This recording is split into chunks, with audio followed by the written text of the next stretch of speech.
আনাস রাদিয়াল্লাহু তাআলা আনহু থেকে বর্ণিত, নবী করিম সাল্লাল্লাহু আলাইহি ওয়াসাল্লাম বলছেন, লা তাবাগাজু, তোমরা একে অপরের বিরুদ্ধে বিদ্বেষ রেখো না। বগজ, তাবাগুজ মানে হচ্ছে বিদ্বেষ রাখা, শত্রুতা রাখা, অন্তরে বিদ্বেষ। বাহ্যিক সাক্ষাতে হাসি খুশি মিলছে না হয়তো, কিন্তু ভিতরে এত বিদ্বেষ আছে যে বরদাস্ত করতে পারেন না।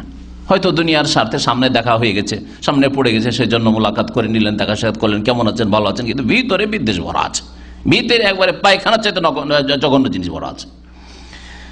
ওয়ালা তাহাসাদু, আর তোমরা একে অপরের হিংসা করিও না। তাহাসুদ পরস্পর হিংসা করা, কেউ কারো হিংসা করিও না।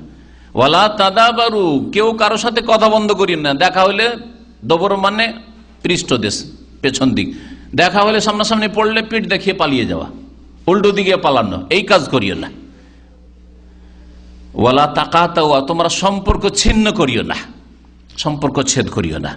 ওয়াকুনু ইবাদাল্লাহ ইখওয়ানা, হে আল্লাহর বান্দারা তোমরা ভাই ভাই হয়ে যাও, হে মুসলিমরা তোমরা ভাই ভাই হয়ে যাও। ওয়ালা ইয়াহিল্লু লিমুসলিমিন, কোন মুসলিমের জন্য জায়েজ নয়, হালাল নয়, আন ইয়াহজুরা আখাহু ফাওকা সালাসিন, 3 দিনের বেশি তার মুসলিম ভাই থেকে দূরে থাকবে, কথা বন্ধ রাখবে। অথচ দেখা সাক্ষাৎ হচ্ছে বা দেখা সাক্ষাতের সুযোগ সুবিধা হচ্ছে, দেখা সাক্ষাৎ না হয়, আপনি এক শহরে সে আর এক শহরে, আলাদা কথা, কিন্তু দেখা সাক্ষাৎ হচ্ছে, তারপরে 3 দিনের বেশি কথা বন্ধ রাখবেন, সম্পর্ক রাখবেন না, সালাম দেবেন না, সালামের উত্তর দেবেন না, এটা কোনো মুসলিমের জন্য হালাল নয়, বরং হারাম। মুত্তাফাকুন আলাইহি, বুখারী মুসলিমের হাদিস। হাদিসে যে অংশটি আমাদের বিষয়বস্তুর সাথে সম্পর্ক, ওয়ালা তাহাসাদু, কেউ কারো হিংসা করিও না। হিংসা করে কমানো যায় না, এক কথা, হিংসা করে কমানো যায় না। হিংসা করে কেউ যদি কমাতে পারতো, ইবলিস শয়তান আদমের কমিয়ে দিত।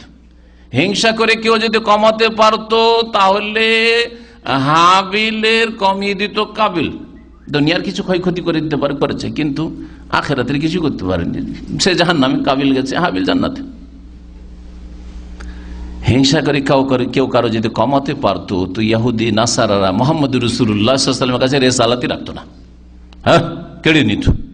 হিংসা করে কেউ যদি কমাতে পারতো, মক্কার মুশরিক কাফের আবু জাহল, আবু লাহাবরা মুহাম্মদ রাসূলুল্লাহ সাল্লাল্লাহু আলাইহি ওয়াসাল্লামকে দিতই না, হ্যাঁ, সব কেড়ে নিয়ে যেত। হিংসা করে কেউ কারো কমাতে পারে না। চোখের সামনে আমরা দেখতে পাচ্ছি, যাকে আল্লাহ যতদূর পৌঁছাবার পৌঁছাবেন।